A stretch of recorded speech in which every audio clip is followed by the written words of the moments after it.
Hello everyone and welcome to our Q&A stream for Aventuria. My name is Philip and I got Marcus with me. Hello. And yeah, we want to do a little Q&A stream, give you some insight for our upcoming Aventuria crowdfunding.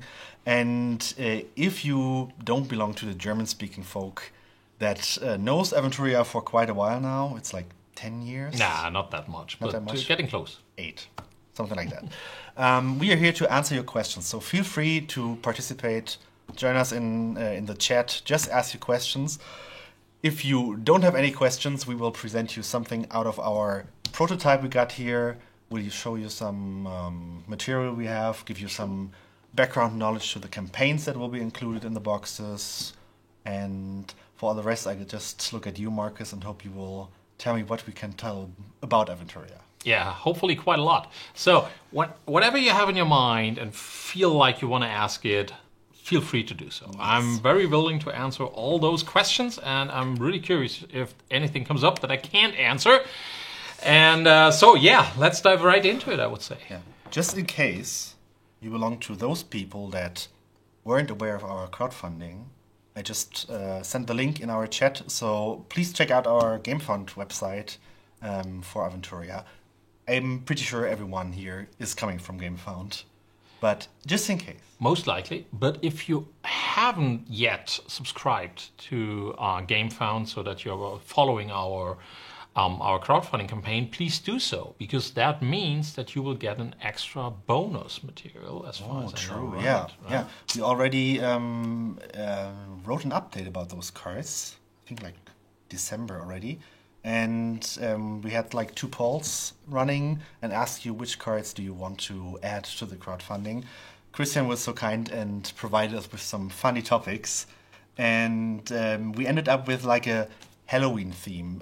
Please be aware that this is not like us introducing Halloween into Aventuria. It's more like the theme, the mood. So you will have some like funny pumpkin-related cards. Right. As pumpkins also exist in the world of Aventuria, that's not a big problem. Yeah. Even though Halloween as the kind of the holiday doesn't. Yeah. And so therefore, like I said, if you have any questions, fire at will. And do we already have anything? First one is actually not Aventuria related, but nice. I want to, before I ask that question, I want to just say one thing to the German people. If you don't understand English well enough to get like your information in this stream, next week we will also do like a German stream. So if you feel like, this is not the thing for me, please German only. Nächste Woche könnt ihr für den Stream einschalten. Genau, weil heute wird es wirklich komplett auf Englisch sein, weil es geht speziell um die Leute, die eben kein Deutsch sprechen. Nächste Woche super gerne machen wir das Ganze nochmal und dann komplett auf Deutsch. Correct. I think since we need to warm up the people with some Aventuria content to get all the questions flowing, I would say let's start with what's the main components of the game? What are the main components of the game? What do we offer in this crowdfunding? We showed some of the boxes and some of the heroes already on the crowdfunding page, so you can see them there. But just to give like a short overview. Maybe you should just jump right into the page. That's a good point. And work our way through what you can already see there. I guess most of you have already taken a look. But if you haven't, it's probably worth it doing that together with us right here, right now. So, like I said, if any questions come up, I can just easily jump to that. Okay, let's hope technology works out. And for those of you who have already taken a look, it is certainly worth taking a second look, because it is a really awesome product that we are presenting you here. So, like I said, any questions?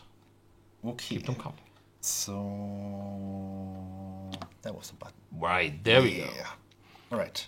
Just to give you a short overview, 12 days left, like 13 days left. Almost there. I know that for a whole lot of you, it has been quite a while since we have announced this a couple of months ago, but then some things got in the way. We hope to get the campaign launched earlier, but we are very happy that it's launching now.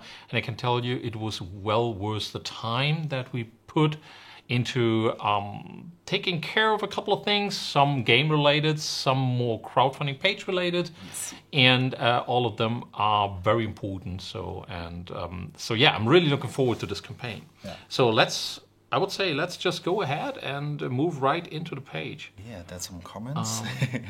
At this point, thank you very much, GT Star, for answering a lot of questions. That's very kind of you, and we really appreciate that. You're the best. Nice. Well, I mean, do we want to talk about how to play or just jump over that for now? I think we jump over that for the moment because I think it's more interesting to go right into what do we have in material here. So we actually have 2 campaigns in this. Exactly. The first one is the co-op game. That means you can play with your friends. This is meant as a 1 to 6 player experience. We believe it is best played with more than one person. It is certainly possible to play it solo, no doubt. But it is way more fun as this is the way this campaign has been designed. If you are looking for some solo experience, we will come to that later. But so this is a game you can really play with up to 6 people. What do we have? We have a really big, elaborated campaign experience. So you will see your character progress through countless adventures and hours upon hours of real cool narrative combined with a really cool game experience. So what you can see here is point 1, it's a really big box. What we have here as the kind of like mock-up version that we've sent out to a couple of reviewers, this one is way too thin. Expect the finished box to be about double. Yeah. Not because we want to add more air to it, but rather because we had cards left after we had no air left. Yeah. So overall, it's just that much components. So what do we have? Point 1, we have a entry-level booklet, which means you jump right in. You have 4 pages that tell you like what are the components inside, so that you can look through everything. How do you sort it? What do we expect to be inside the box? Check everything, of course. I always do. And then the second half of it is a tutorial. So you can literally jump right into the game. So opening up the box and it's like just out of the box, basically. Right, play right out of the box. It's like 2.5 pages worth of rules that you need to learn, and then a very small and condensed adventure. Of course, being a tutorial, this is not the whole experience just yet, but it gives you all of the basics. So you learn how to play the game, you learn how to play the card, you're playing with a reduced hand size and some cards that we kind of like give you for the tutorial so that we can guide you into how to play it, so that we know what you will play when, etc., all these kind of things. But you still have a whole lot of freedom. And the best part is you also get to experience the narrative part, which means we have a cool story that we want to tell. In this one, it's a hilarious one, actually, because you will find out. I don't want to spoil anything here. But you will have a nice little intro part that tells you how you can use some of your character abilities that we here call your skills. So this is one on your cards. This is one of the hero cards. Can show people. Maybe we have something bigger here. Nah, it's not big enough. But maybe you have it. We'll come to that later. Yeah, so all the characters have skills, and these are used in the story part. And you will have something that is close to the experience of a kind of like choose your own adventure book, but with your group. But of course, we also included more mechanics to it. So it's not only choose your own adventure, go left, go right, but you also have kind of like skills, and it gets as close to RPG experience as you can get. Say, like it kind of tries to imitate an RPG without going into that depth of like a full-blown RPG. If for the simple fact that we don't have a GM. Yeah, exactly, But otherwise, I think it's as close as you can get. So when you played through this adventure, the tutorial adventure, you kind of like already know the rules. When you have the rule book, which of course is a little bit thicker, we're talking about like 20 pages. Most of it just is stuff that goes into more detail. So if you're coming up with questions on certain parts of it, okay, now we have this in this situation, how does it work out? This is where you take a look. And of course we have a couple of more rules that you still need to read after reading the initial, after playing through the tutorial adventure, because we have another layer of depths on all of these aspects, kind of like in the story mode, in the combat mode. Still, for the most part, you know the rules when you play the tutorial, so you have an overall very, very good idea about it. So this is the total page count. Like I said, most of the stuff is something that you will not have to read in one rush. You will want to read a couple of things when you come into a situation that is very specific, like, for example, pirate treasures. You don't want to know about pirate treasures until you want to know about pirate treasures. Exactly. And so, most surprisingly, the whole campaign is not only about actually they are only part of 2 adventures. So 30 or no? It's a whole lot of stuff we are facing here, and that's cool. So what is the next thing? We have the campaign books. Sorry. So I'm going through the materials first. That makes sense. So this is what we included in the preview material. This is just like one, but overall we are talking about 2 really sick booklets here. We are talking about like 90 plus pages total. This overall board game size, so that's a whole lot of stuff, and this is what it looks like from the inside. I can just so maybe you can see that a little bit better. So you can see here, this is the different parts. So you kind of like go to chapter 15 when you do that, and then you have some rules material. Sometimes you have tests. This is a test, for example, where you need to roll on your skills, and you can see the results and stuff like that. But it also, the story mode also comes with additional material, like, for example, where do I have it now? Right, the fate cards. Sometimes it's not only on you to decide, sometimes it's fate that decides for you. And there you not have only like left and right, but you have like 4 different things that can happen. You can have great fortune, nice still, misfortune, not good, and great misfortune, really bad. And that also makes it way more interesting, especially when you play it a second time or a third time, which is very well possible, because you can play it as a big campaign, or you can play all of the single adventures by themselves. We also include rules for that in the rules book. So that is kind of like the rules material. And the source material, and the rest is a bunch of literal a gigantic amount of cards. So we are talking about like, I think something like 850 to begin with, and then hopefully in the campaign we will get to add a couple of more cards to that. You know, I was just going to say we will have some stretch goals that will, like we just talked about it, I think will be very nice upgrades for you. And we certainly hope that you will like them as much as we do. Oh my God, it was so much fun designing them. So we are talking about a whole lot of cards. When we are talking about cards, what does that mean?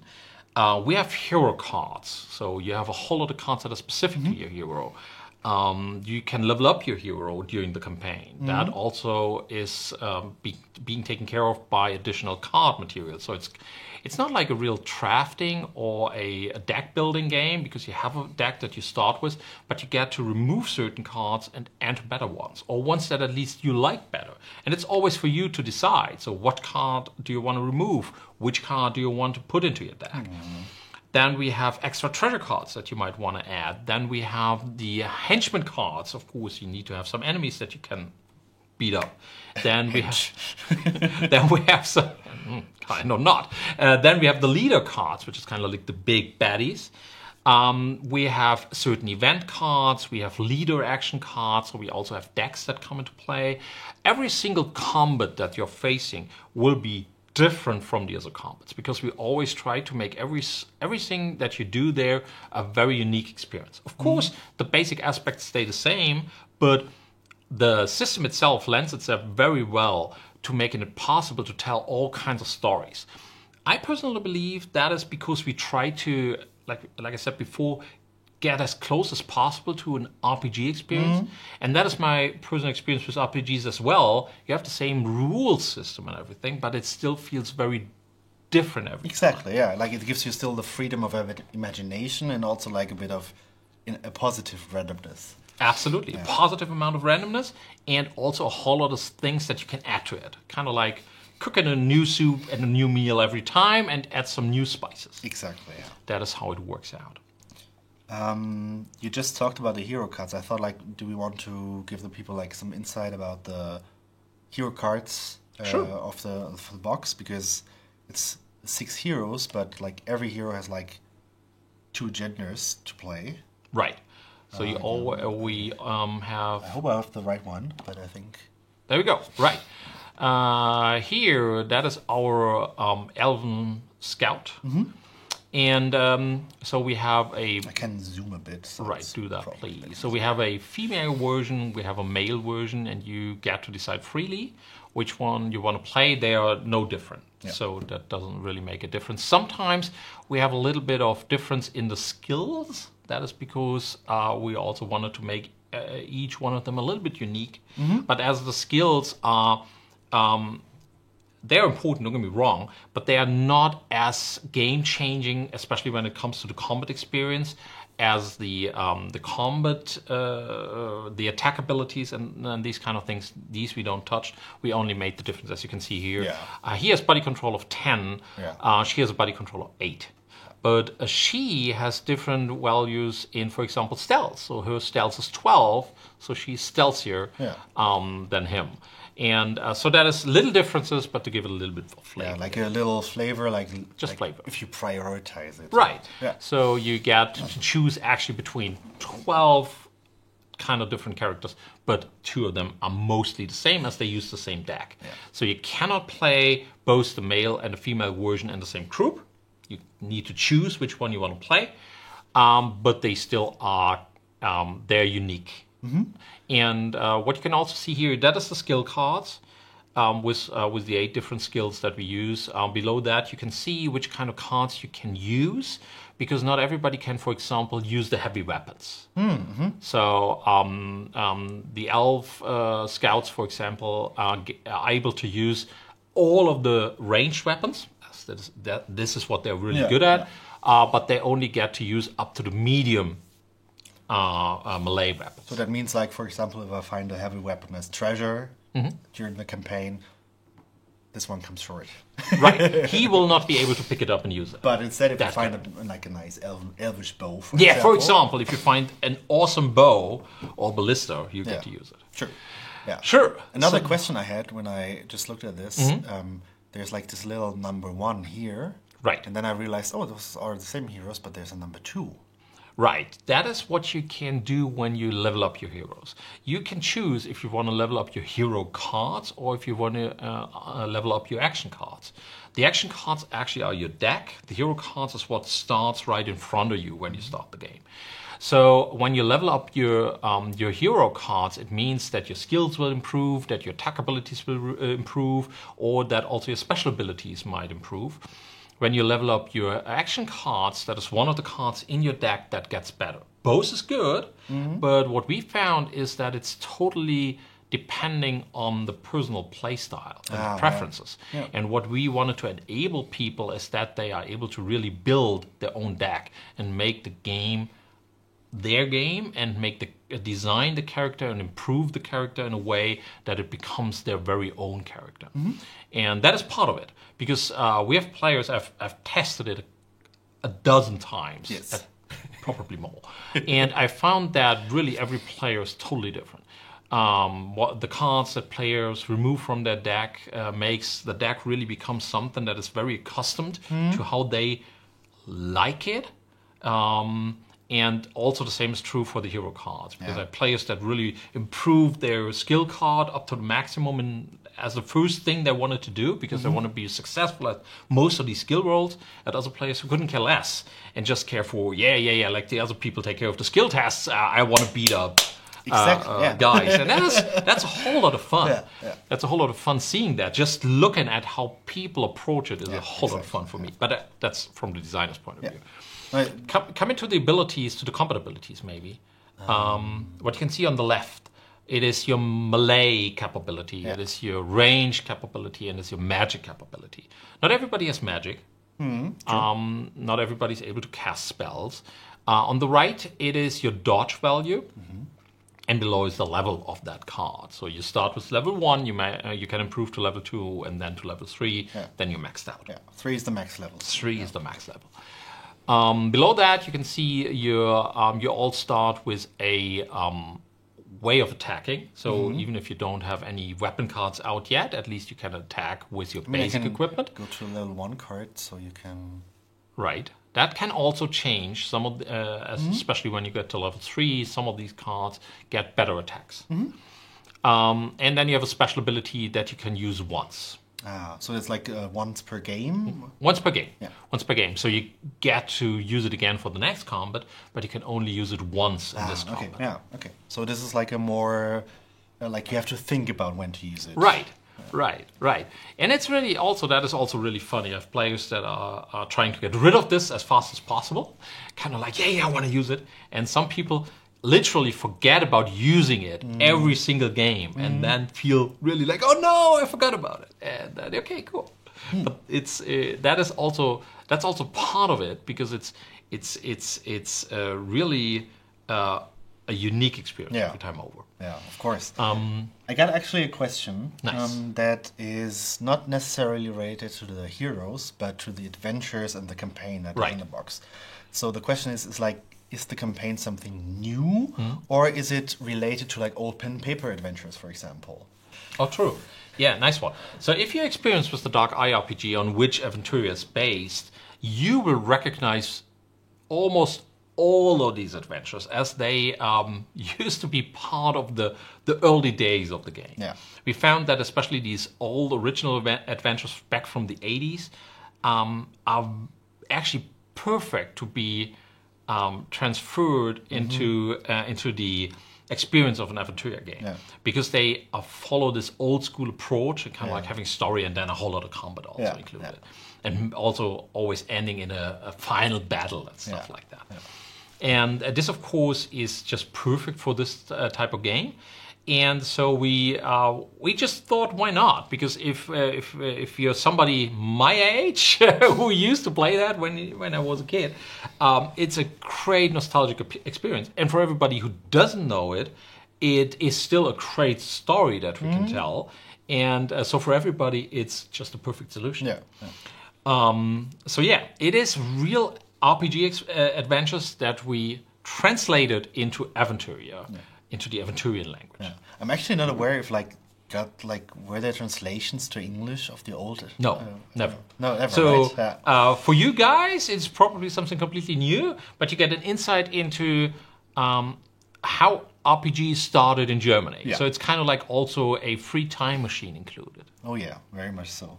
So it's like basically first and second edition of the Dark Eye. Yes, it's mainly first edition. There is something actually from the very beginning of third edition, but it is still, we are talking about mid-80s, and I think one adventure actually is from like early 90s. Yeah, okay. So it's still a whole lot of time ago. Yeah. But that doesn't mean it's like completely old school in like its way to play, right? The design is we definitely didn't just use it the way it was written back then. Because that is one of the things we wanted to have the same feeling when you play it, but that doesn't mean it's the same thing.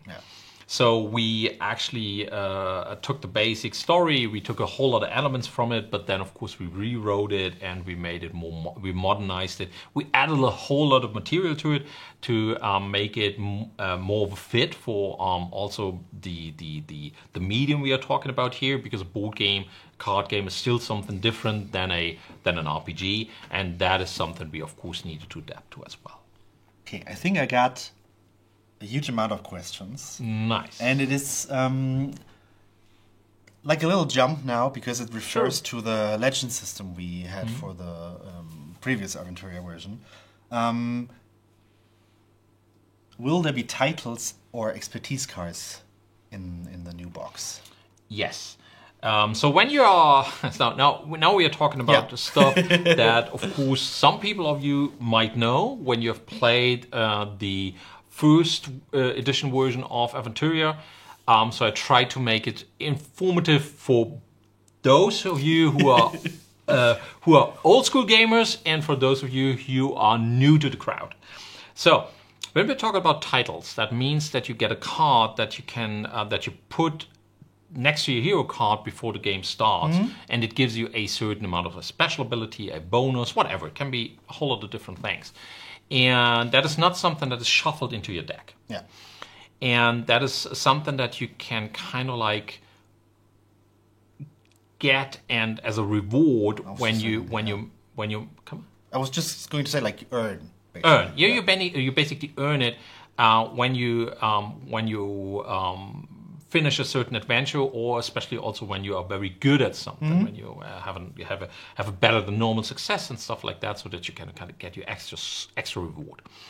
And this is something that we used to also have in the first edition of Aventuria. And what we had there was a big elaborate box that expanded on character advancement, because in the original version, character advancement was something that actually came as an afterthought, to be frank, and we added to that while we went through the different expansions of the game. Here it is something that is kind of like at the very core of the game itself, and therefore also character titles and other special cards, something that we that is really woven into the basic fabric of the game. And so these cards will also be included. For those of you who already know Aventuria, some of these will be cards that you already know, some of them will be new. Yeah. Same applies for companions. Will there be companions? Like in the old version, we had like... companions is kind of like pets. Yeah. That is what we are talking about here, let's be honest. We're talking about pets. And that is also something that we entered into Aventuria First Edition, and this will be also part of the new edition. So you will also sometimes be able to earn special pets that will then become part of your deck. What is totally different to the original game is that we don't have a randomized way of giving out treasure. So as it is now a campaign experience and not a kind of like random... roll what you will get. The original version was more based on also old school gaming, kind of like play whatever adventure, play them in any order, and then let's see what you get. Yeah.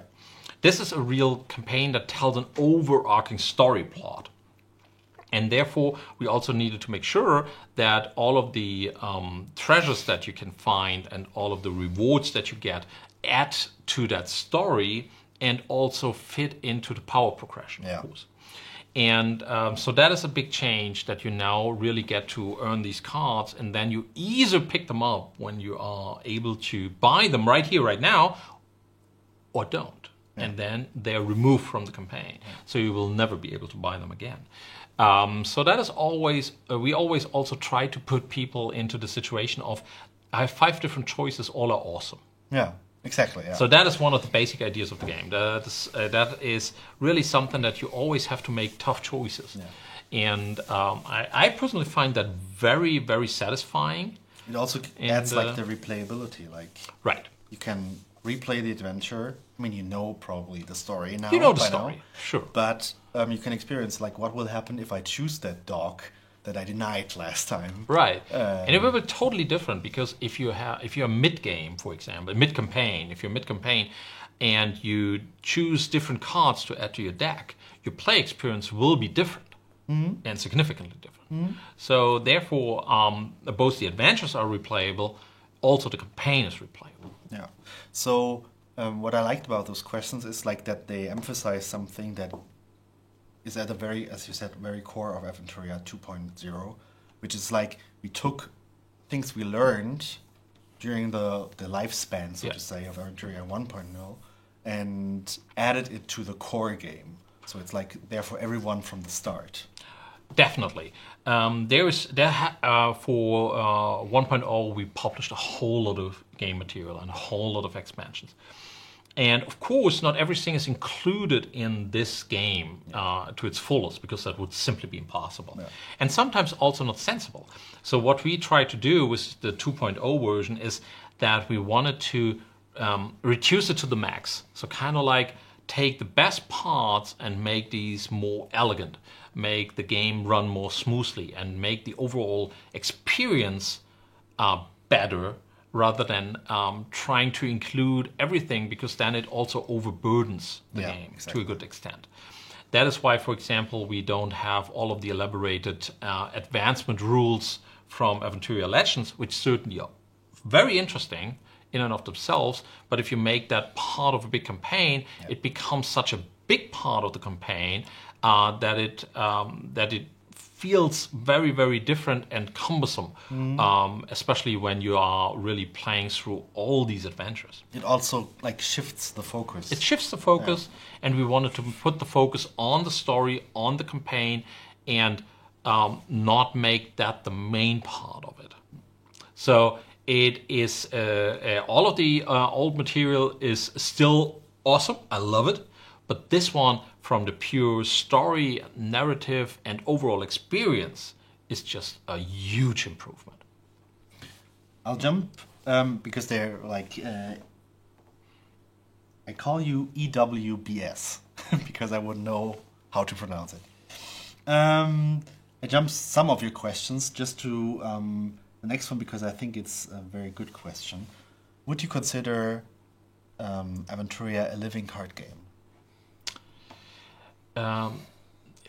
Not in the sense of a living card game when I compare it to stuff like Arkham Horror or Marvel Champions, for example.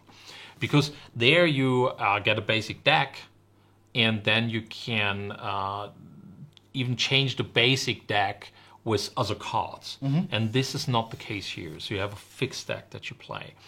And also, it's a finished campaign. If you compare it, let's take a living card game that probably everybody knows, like Arkham Horror, the card game.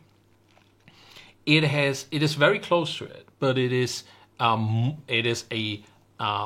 more encompassing experience where the focus is less on designing your deck and more on the story and the adventure itself. Yeah.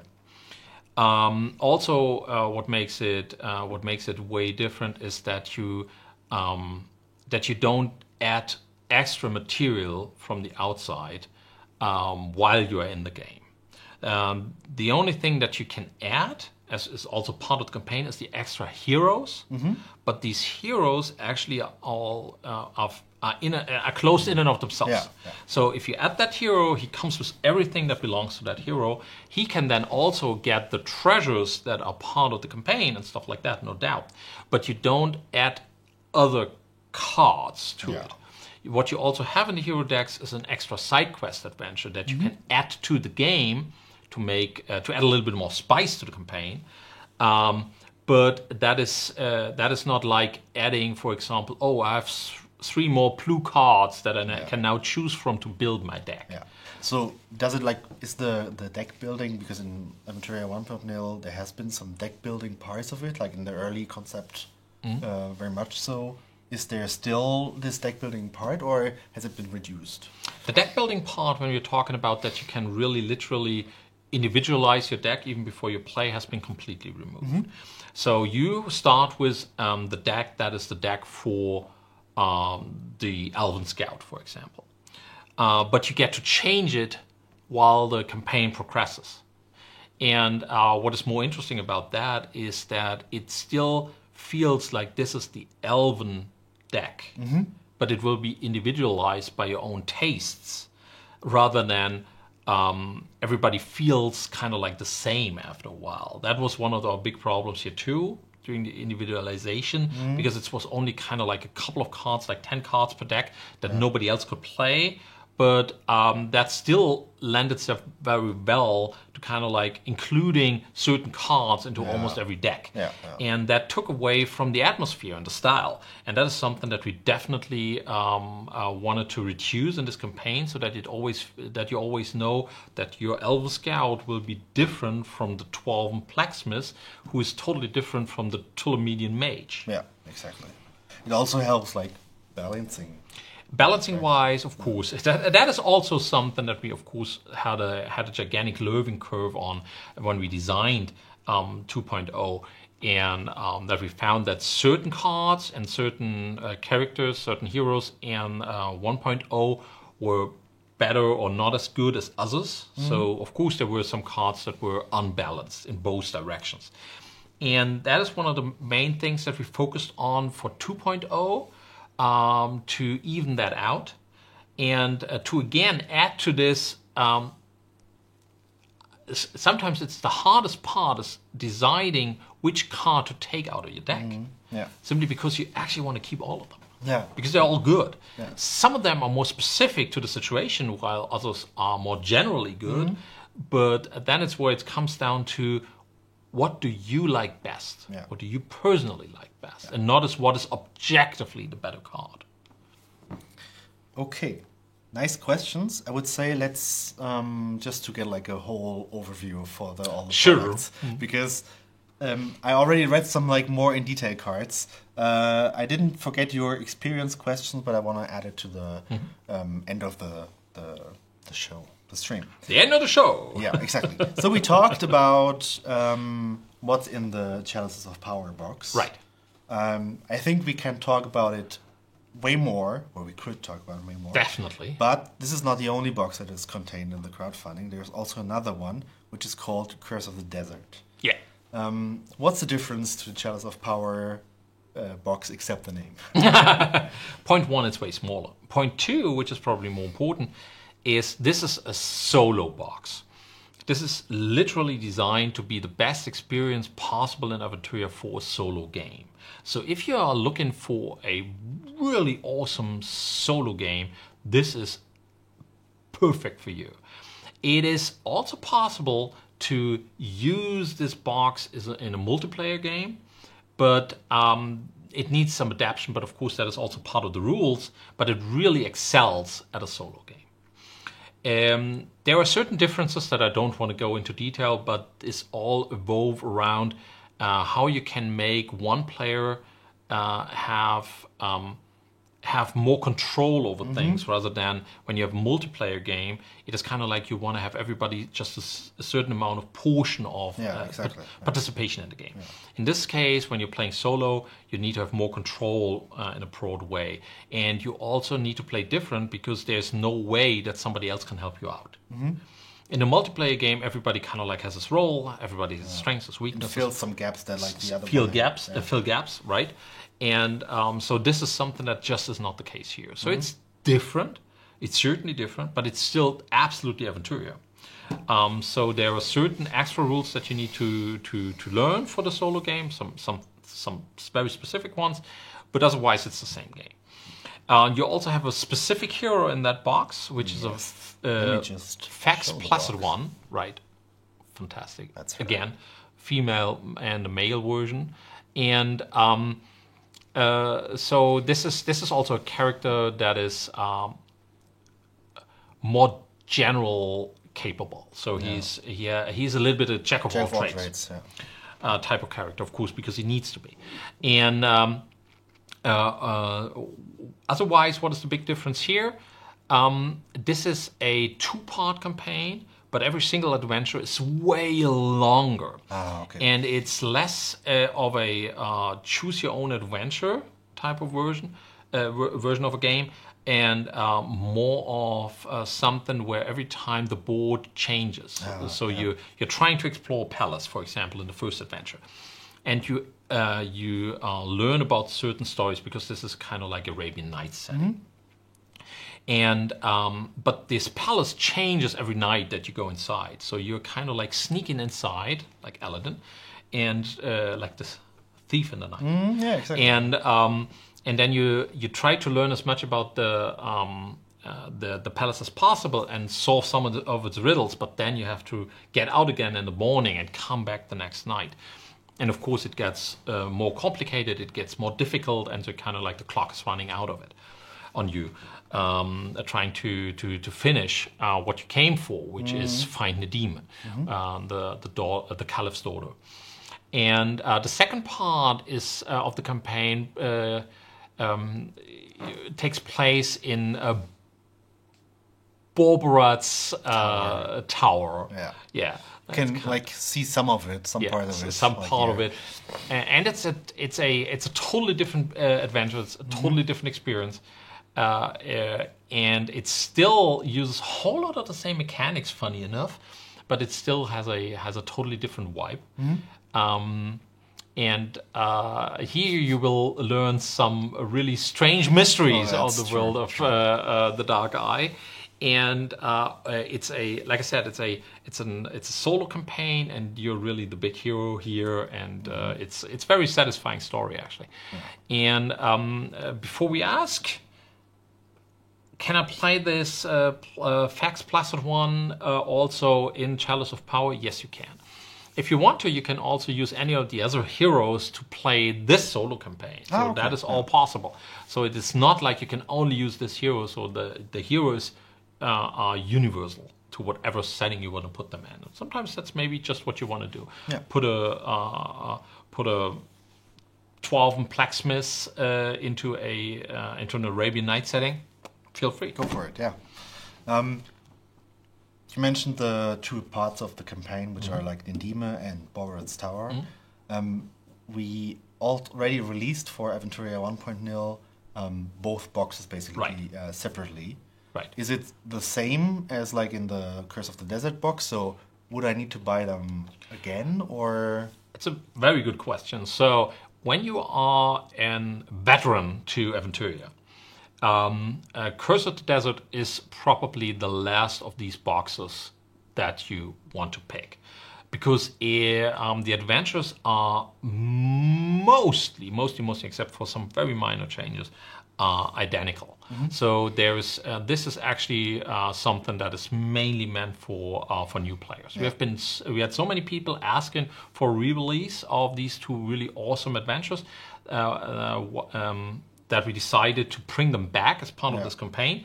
But this is not something that I would recommend, except if you say kind of like, I want to have the Fax Placid one, and I haven't played it for quite a while. I want to replay it. So then I would really say kind of like, then go for it. But otherwise, this is certainly something that you already have. Chalices of Power is different, even though we have a mixture of material that you already have played in the 1.0 edition and material that is totally new. Everything in the Chalices of Power box has been rewritten, reworked, improved upon, has seen a whole lot of changes. Why did we do that in the first place? Because we wanted to actually revisit all of that material, because we knew that we could do better than we did 5 years ago, 8 years ago. And that is, and it also was part of just a gigantic, cool story in the world of Dark Eye, especially the Chalices. And so we wanted to tell that story, and we wanted to bring out what these adventures are capable of. And so these are really their full potential. Absolutely, it's absolutely. That is what we are talking about here. So if you're a veteran player, does it make sense for you to pick up the Chalices of Power? Yes, from my point of view, absolutely. Play it as the campaign that it is now, and you will see that the experience for you will be absolutely different than playing the original adventures. If you're a veteran player, would I pick up Curse of the Desert? Only if you don't have it yet, or if you are really one of those gamers who wants to play it over and over again and enjoys playing it with a new character like the Fax Placid one, go for it. Otherwise, this is what I would probably not really see the necessity in picking up again. The hero boxes are a different story. We have 3 extra heroes that you can pick up that can be used with either of those campaigns. these are a must one for you. If you're a veteran player, these are your must pickups. Absolutely. And if you're a new player, they are 2, actually, I believe, because they're awesome. Yeah. I love all and of them. they're like very different each other. That's very unique, is what I want to say. That is certainly something that might be worth getting into a little bit more detail about. The 6 characters that are included in the Chalices of Power are pretty much basic characters in a way. So they're very typical in a way. So we have the Elven Scout that is good with bows. We have the Dwarven Blacksmith who is good at blacksmithing and who is a good fighter. We have the Tulumedian Mage with his and she's great with fire magic. And we have the Sovalian... what is she actually? I mean, I can open the... No, it doesn't matter. I know the German word, but I can't remember what we called her in English. So we have the... There's so many hero cards. Yeah, then let's go. Now we finally get there. Okay, yeah. A little bit further. Blacksmith. Dwarf, okay. Almost. Yeah. No. A Blessed One of Parain. That's more like a healer. That's a healer character. Yeah. Actually, that is as close to a cleric as you can get. Warrior, that was Warrior. Okay, well, that was an easy one. Thorvalian Warrior. She's kind of like the archetypical warrior in this, with a more of a Viking style impact, but still very, very archetypical. Yeah. And then of course we have the half elven rogue, which is also a very typical character. Oh, no. And the 2 other ones, if you mind switching back, the 3 new ones actually that we have in there, they're really different. So what we have here is the Sign of the Manticore, which is a Blessed One of Core, which is kind of like the ultimate god of war. This is really like brutal warfare, and this is not about honor. This is about winning and really bloodshed. Not in an evil way, but in a very, very brutal way. I mean, the cards and the pictures should give you a hint. Right. And this, for example, is a character who has the ability to literally shape change into a manticore. So that is very special. I can tell you, this is very special. So you literally remove your hero card and instead put down your manticore card, which also means that you're not able to use weapons anymore, because a manticore is really not able to use a weapon. Yeah. But I mean, he has weapons. He has weapons, right? That is the point. He is weapon. He is a weapon in and of himself. So that's a totally different concept actually, and that is why we intentionally didn't include that character into the basic box, because this is something that you can add to it. If you're in for something with a little bit more, I mean, a little bit more spice. Part of it feeling different is because you know the base heroes, right? So I think that's also a good point to like it's excluded because it's like something special. It's special. To be special, you need to know the basics first, right? So this is this character. Then we have another one. Oh yes, there will be. There will be plots. Some of the elements. So this is a typical mage elementalist, you can say, but the big difference is that you're literally summoning elementals. Yeah, I actually got the cards. Oh, nice. So we have 6 different elements in Aventuria, in the world of the Dark Eye. Yeah. So we have water, we have earth, humus, actually. We have fire, we have air. So far, so yeah, we have ice, and we have metal, ore. Yeah. Or actually, it's not metal; it's ore. And all of so you can summon these kinds of different elementals, and whatever you're doing, as you can see, it has a all of these cards have an extra symbol, which is the element that this spell is associated with. Okay. So it uses special rules. It's really a little bit, I don't want to say complicated, but it has some extra elements that you can work on, that you can work with. So he needs a little, he is a little bit more complex in playing, but also offers you some new experience and also some additional ways of playing the game. Yeah. And you can already tell because we have some values over here. Right. That is like a new thing to cards. It's new. It's new actually. So you're really summoning extra characters actually in a way. So you are not only just playing your mage, you're also playing the elementals that you're summoning. But of course, they come at a cost. Yeah. So that is something that is very new, that is special. That is something we didn't ever have before. We didn't have that in 1.0. And last but not least, that is a very special character. Yeah. This is a very different one. The Champion of Mischief. And believe me, she means business. Yeah. So actually, we have something that she introduces something that is called a critical failure. So you have cards that actually are extra powerful, or that are just triggered if the enemy rolls a critical failure. Ooh. So she is working on setting others up to fail. Yeah. That is when she excels.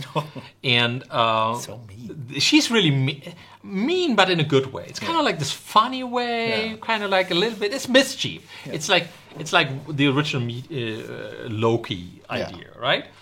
And so she's not really mean. She's not evil. She's just a whole lot of fun. Yeah. I mean, the Champion of Mischief has like also its own history in the Dark Eye context. Oh yes, absolutely. Which is why it makes it so special. But she also has very different mechanics. So you can increase the level at the die roll number that the enemy needs to roll to make that a critical failure higher and higher and higher. Yeah. Originally, it's only when enemies roll a 1 on a d20, which is kind of like a 5% chance. But you're able to increase that up to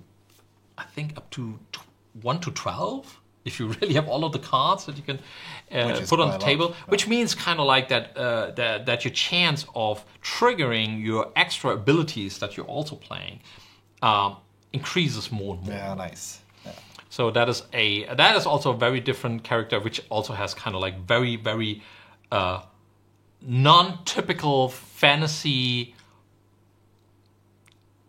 type of abilities and cards. So you're actually having stuff like your hand puppet, which is not a typical weapon in a fantasy RPG. Really, yeah. In this case, it kind of like really works magic, literally, and stuff like that. So not everybody takes great pleasure or extra power from wearing a jester's hat. True. She does. Yeah. And so that is kind of like also a very, very different character. And all the adventures, all of these hero packs also include side quests that you can make a part of the Chalices of Power campaign, and they also all fit the mood of this character. Mm. So you will see quite a bit of bloody balls to the walls combat in the Sign of the Manticore. Oh yes.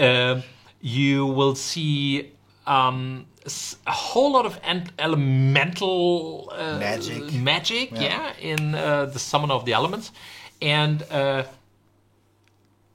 the adventure of the Champion of Mischief will just be different.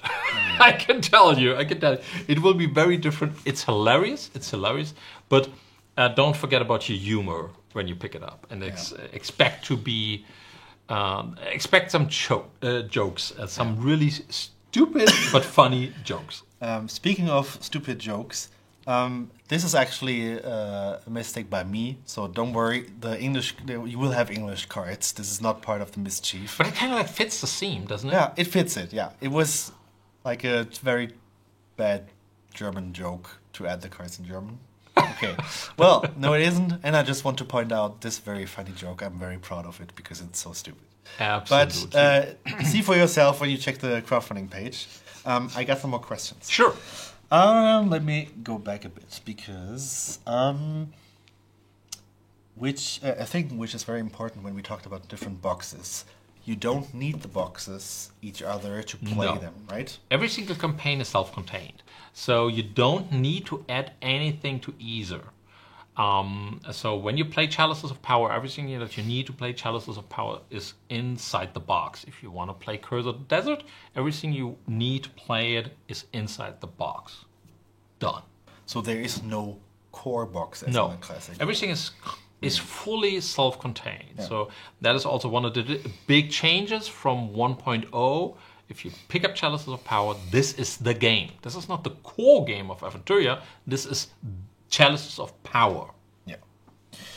Also, I read the question, which was about like, can I play the solo, the campaign, the Chalices of Power campaign solo? We talked about this in the beginning. If you want to check, but just Yes, to you talk can. about, you can. It's not like the ideal way of playing it, but it's It is not ideal because you will need to play like 2 characters at the same time. But it is when you're playing it solo that is actually more satisfying because it gives you more more possibilities of doing different things, and it kind of like is it opens up possibilities for more combo playing actually. This is not, but it is like I said earlier on. This is not what it was mainly designed for. It was mainly designed for multiplayers, but it totally it is an absolutely satisfying and great experience when you play it solo. But the solo campaign is definitely just a when I would say Chalice of Power is a game for solo play. Curse of the Desert is A+. yeah. I agree. Just agreeing. And another question, which is actually not about the game itself, but more about like the technicalities around it. What is our plan for delivery? When do we hope to deliver that? Actually, certainly within this year. So it will be delivered in 2025. We already have taken all the steps necessary. As far as we're able to control that, I want to be absolutely honest about it, because if we have a situation like we did have in 2020, I will not guarantee anything. Sure. But as far as I can currently say, everything is set up so that we can deliver it in 2025. We currently aim for Q3 2025, more to the end of it rather than the beginning. But let's say within the 3rd trimester. Yeah. Currently, you will find the date, I think, of like the 31st of September. Sorry. Yeah. Very close. So that is what we're aiming for. Yeah. We're aiming for September. Also, it might well be that, especially with international shipping, meaning like for you people in the US, it will probably be rather than October, because it will just take a little bit longer. It might even be November. But we will give everything we can to make sure that you have it in your hands before holiday season starts. That's for sure. Yeah, there was another question. How many players can play the game? Up to 6, actually. Up to 6. Of course, be aware that the more players you add, it will take longer to play, of course. Yeah. That is for sure. But we did play it with every possible number of people. We even tested it with 8 people, because theoretically it's possible. Yeah. But then you're running out of a certain amount of cards and stuff like that. So it just gets a little bit out of hand there, because we cannot include that many cards. It is possible, but it's getting really slow. Yeah. But up to 6 players is absolutely no problem. Yeah. Another question. I think it is related to like the system of the no core box and books and core box. Jesus Christ. But Illyrian is asking, are there no special dice contained in the box? No. For those of you who are veteran players, we used to include dice that have the eye symbol, the dark eye symbol, instead of the 1. That is something that we remove, because we found that it was rather confusing for people that asked themselves, so what does that mean now, and et cetera, et cetera. And especially as we also have introduced now things where you have special effects, like for example the Champion of Mischief, and it depends on what you're rolling, etc., etc. And we totally removed that, and now these are plain dice actually. Yeah. Okay. Also a good question. Will there also be new adventures? For example, like the Wolf Frost, which will be published this year as pen and paper? Not as this campaign. Like I said, this campaign is it has a start, a middle, and an end. So we are not planning on adding material to this campaign. What we will do for the next campaign, it will be a totally new campaign that is also again self-contained, and that doesn't require to use the Chalices of Power. Of course, we will include new characters and stuff like that, and there will be certain parts that you can also kind of like mix and match between the boxes. But in and of themselves, they are finished. And I got a more expert question. Oh, no. Expert-like question. Is the experience point system still working the same as it has been in the old game, or like it is in Legend? Like in the Legends mode. Yes and no. So you earn experience points after every adventure, and then you get to improve your character.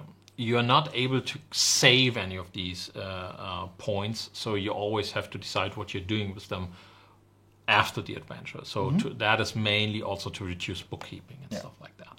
Which doesn't mean that if you want to play differently, you can, because that is really that's totally up to you.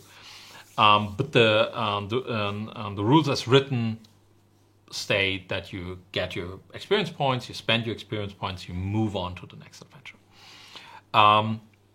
What we didn't include from Legends in the way it was written there is the extra hindrances and challenges that you cards that you get when you're advancing. But what we did is that we added those challenges to the individual adventures, as we already know which level you will have in the campaign. Yeah.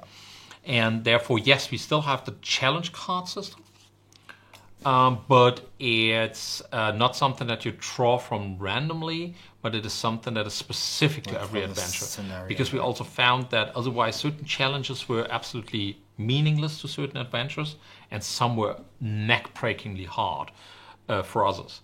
And so we made sure that the amount of challenge that we want to have is exactly what it should be at this point in the campaign. Yeah.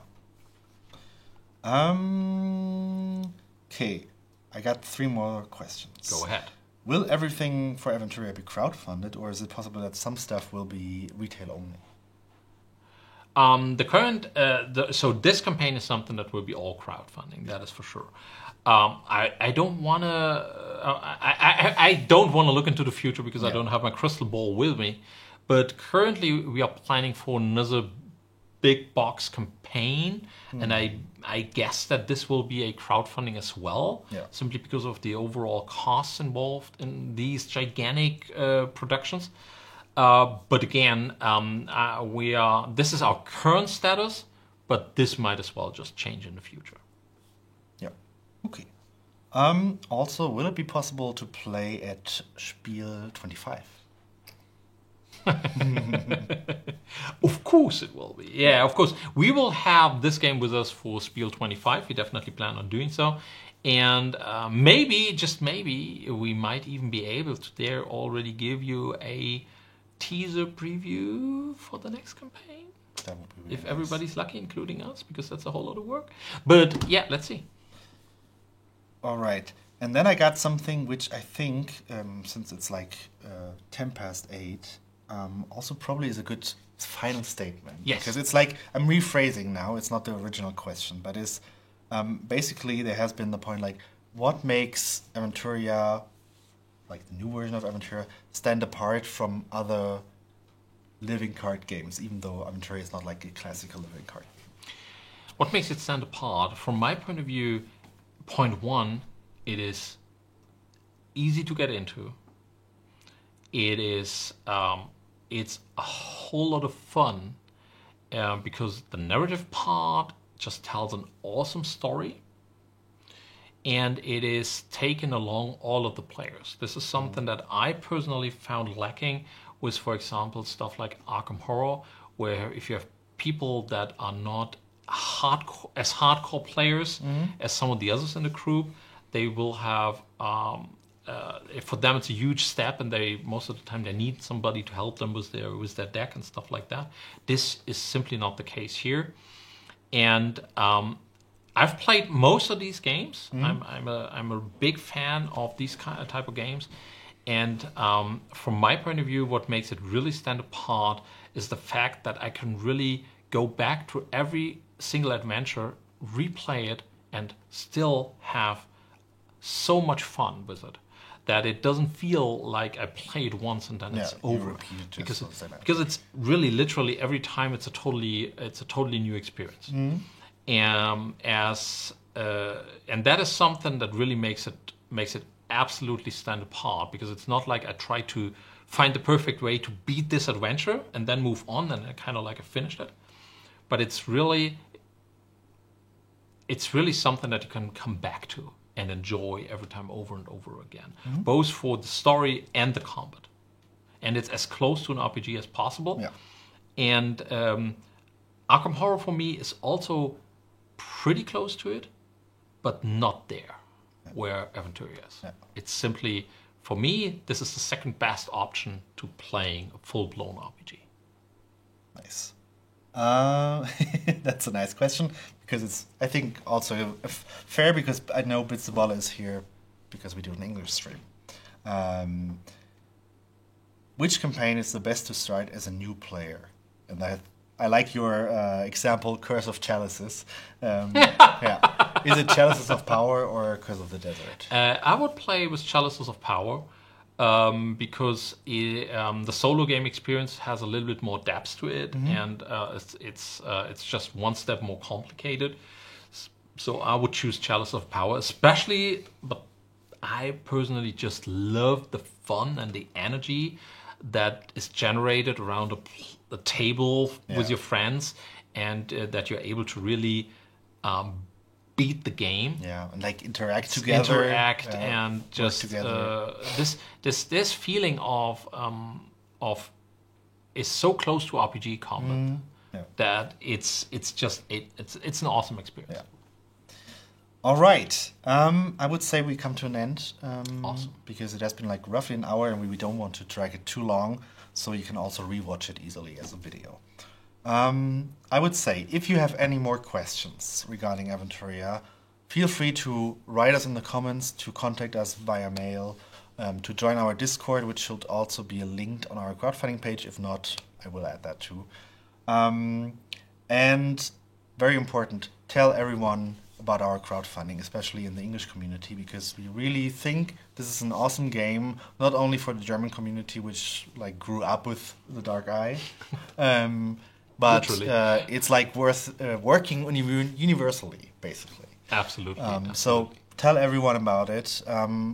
We will start in roughly 2 weeks. No, actually exactly 2 weeks. No, roughly 12 days. 12 days, yeah. And is there anything you want to add that I have forgotten? Thanks all of you for the support and all of the love we received up to this point. We really, really appreciate it, and we absolutely depend on you helping us with this campaign, because for us this is a gigantic step. We never had anything this size when it comes to board games, and we really believe that this is the absolute best version of Aventuria that we've managed to design, and I'm really curious to, and I would love to look into the future and see all of you playing it in a year from now. And so please tell everybody about it, spread the word, because we really depend on your help, and you're the best, guys. Yes. Thank you so much, and we will see you around either next week for our German stream, or in the next weeks, I want to say, for some updates and more to come. Absolutely. See you in the campaign. Take care.